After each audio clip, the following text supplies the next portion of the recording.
Dito sa area, bali dito na tayo humiling sa may-ari ng lupa na makaka-avail tayo ng maliit na area para po sa bata, no, para kay Vanessa. Kasi yung lupa titulado ito. Kabayan, mag-down lang tayo ng 3,000 and then the rest hulog-hulugan na lang po hanggang matapos, hanggang ma-paid yung 10,000.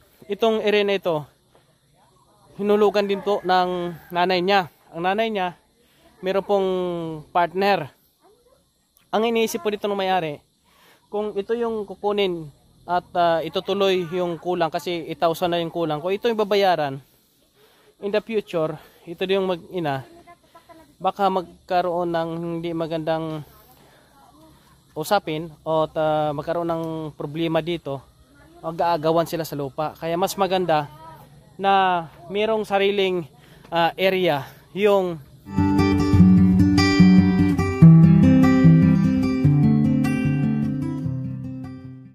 saludo po tayo dito sa taong ito, mga kabayan. Masundan po natin sila dito. Ito yung mga kahoy na inanod ng tubig baha nung nakaraan at inipon niya ito para gawing uling po, mga kabayan. Believe talaga tayo dito, ibang klase tao ito, mga kababayan. Grabe pare, ibang klase ka pare. Maria Josep. Grabe, ang bigat niyan. Bigat? Oh my God. Kaya nyo bang ganito, mga kabayan? Kayang-kaya, oh. Kaya ka, taladok mo. Pare, paano? Ilang araw ini? Pinakaadlaw. Apat araw ko. Paano yan?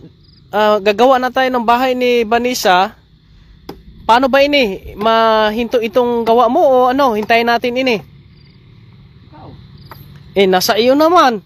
Kasi ito uling mo. Baka mamaya umulan uli at umagos yung tubig dyan. Maanod uli ito. Saan mo ito pupulutin? Bye-bye. Imagine mo, kabayan, no? Kung ako lang, makabayan, talagang ang tulad din ni Nanti ang ano yung talagang kailangan makatanggap din ng pangkabuhayan na kung mayroong makapag-sponsor dito sa kanya kasi masipag no? Gino? Gumagawa sila ng paraan makabayan, no? Para sila ay makabili ng pang araw-araw, mga kababayan. Nakaka-believe. Ano, titingnan ko kung makapag-umpisa kami, i-hold muna itong kanya or makag-umpisa kami doon sa gagawin naming bahay kubo. Mga kababayan, no? Sa mga kaibigan natin, welcome naman po ang lahat. Kung mayroon pong nais pong mag-share ng blessing para sa gagawin naming project, no? Sa bahay kubo ni Vanessa, ay welcome ho kayong lahat ng mga kabayan. At itong dalawa, no, si GR at si Nante, yung ating panday. Ang panday dito si Nante, yung kanyang helper si GR, no. Sila lang po ang budget, naka-budget po, no, sa atin. Si Imok nandito rin, kailang wala tayong pampasahod kay Imok, no. Kaya itong dalawa lang ho ang gagawa ng bahay ni Vanessa, yung bahay kubo.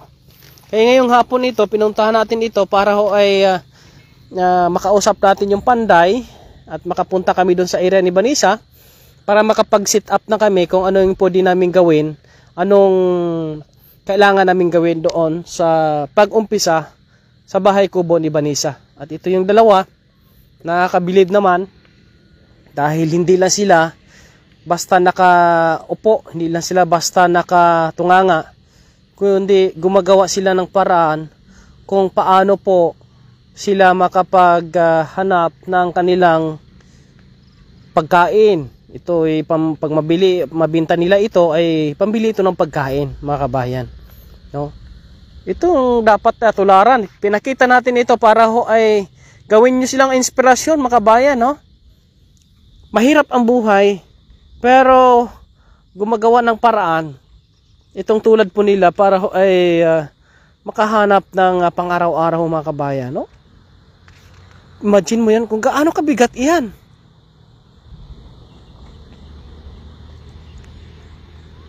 Ito yung mga kahoy na inanod ng baha tapos inipon niya. At ito na yon, magiging uling niya. Grabe, oh. Malaki pa sa yung kahoy, pare. 20 kilos. Malaki pa sa kanya yung kahoy yung binubuhat niya. Tapos ang binta nito sa uling is 180. 80? Oh, 150. Oh my God. Tapos pag bumili ako doon sa tindahan, 200. Ang laki ng tubo ng mga nagtitinda. Walang kahirap-hirap, no? Sino magtutuloy nito pag magpapanday ka? Kung kaya bukas, edi umpisa tayo kagad doon, eh. Ano yung mga materialis yung kinanglanon, ang kailanganin doon? Kahoy naman siguro. Kahoy saka hollow blocks. Yero. Madami pa tayong doon, eh. Anong plano? Tingnan natin doon. Ikaw, nasayo kasi ikaw may trabaho ka ba ngayon? Inistrobo nga kita dito. Nagpasan-pasan ka ng kahoy. Lalaki ng kahoy dito mga kabayan, no? At mapunta tayo doon? Tara. Tara. Sige. Punta muna kami kay Vanessa. At matingnan yung area at makapag-settle kami ng materialis po mga kababayan na gagamitin po natin. Shoutout po sa inyong lahat, no? Nandito na tayo kay Vanessa. Sa lugar ni Vanessa po mga kabayan. Kasama na natin dito si JR, si Nanti, si Ibok. At ngayong araw na ito ay titingnan namin kung ano yung mga materialis na amin pong gagamitin po mga kabayan. Salamat sa inyo sa inyong pagsama. Ito yung tawidan, kahoy po, parang may nahulog na dito, ah. Ingat ka dito, parang may nahulog na, oh.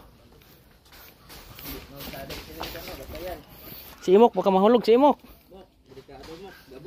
Mahulog ka, Mok. Ha? Yan. Ito yung papasok. Ay, may hapon. May hapon. Oh, may hapon. Punta ka kami sa taas. Ito yung daanan punta sa area ni Vanessa. Paakyat. Ayan. Yeah. Ito yung kanyang bahay kubo. Nandito. Ayan. Dito yata yung kanyang nanay. Tawagin natin yung kanyang nanay. Tawagin ko lang, Che. So, nandito sa bahay ng kanyang kapatid. Nandito sa bahay ng kanyang kapatid. Hinga lang.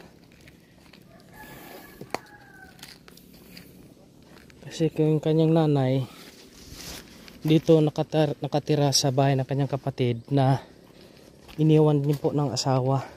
May anak na maliit.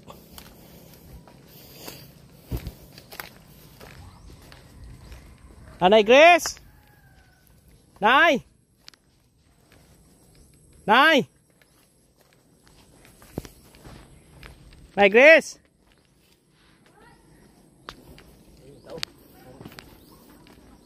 Nandito si Nanay Grace. Ito yung bahay ng kanyang kapatid, oh, kabayan. Yeah. Nay!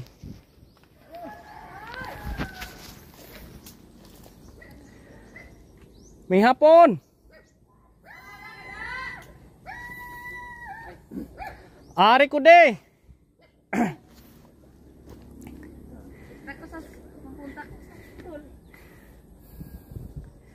Kamusta? Anong sabi ng may-ari? Nakausap mo na? Oo. Anong sabi? Sabi niya,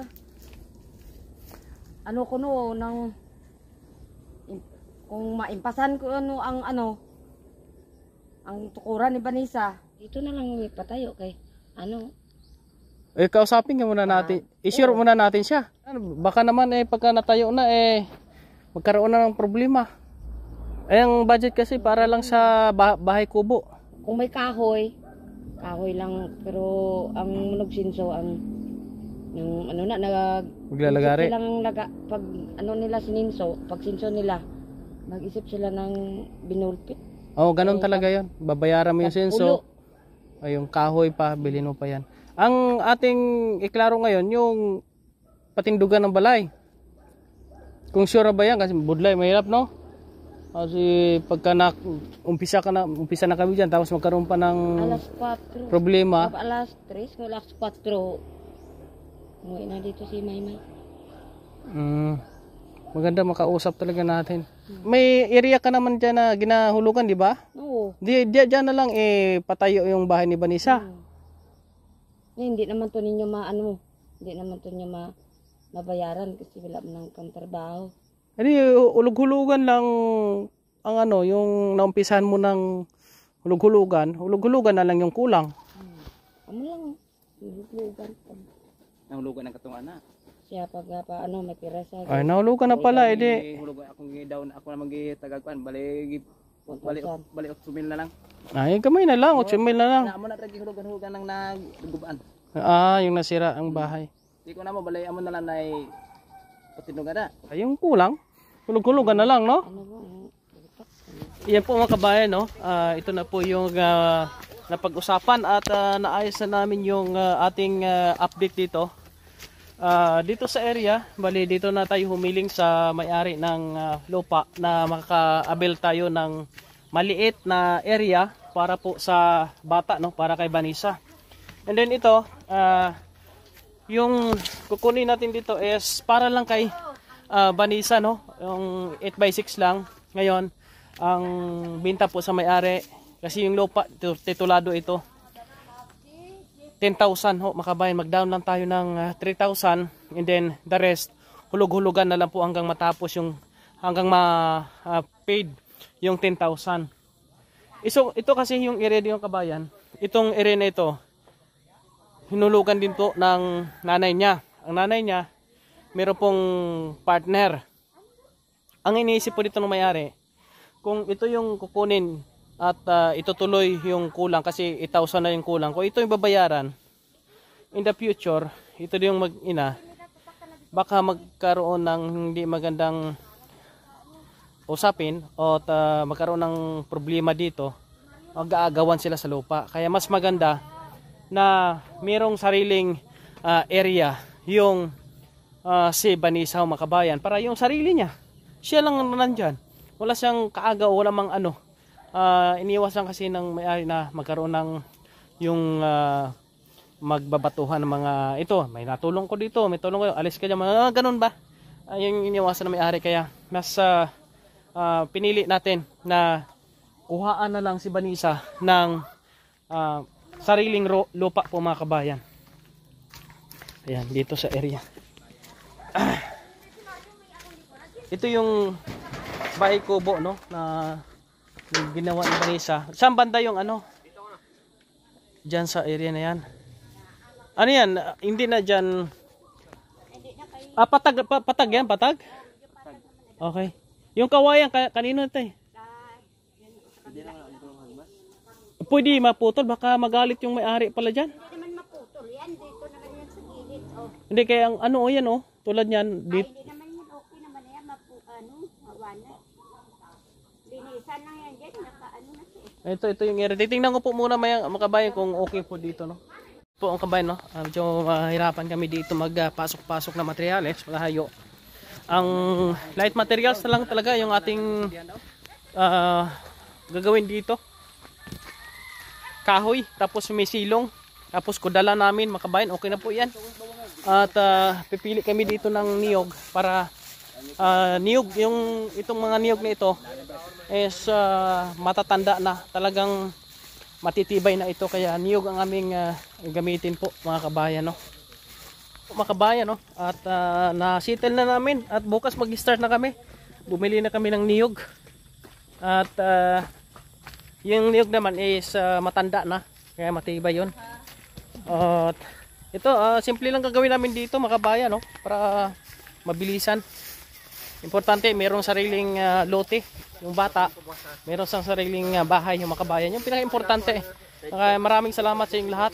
Sana mayroon pa ibang makapag-share po sa ating gagawin dito para mabilis. Kasi tulad ito, may kulang pa si Vanessa. At magda-down pa tayo ng 3,000 para sa lupa. At the rest, 7,000 is hulug-hulugan na lang yan mga kabayan ni Vanessa. Pag mayroon tayong ibibigay sa kanya, ay pwede siya down ng maghulog-hulog ng 1,000 or 500 po mga kababayan hanggang matapos yung the rest na kulang. Yan, maraming salamat ha.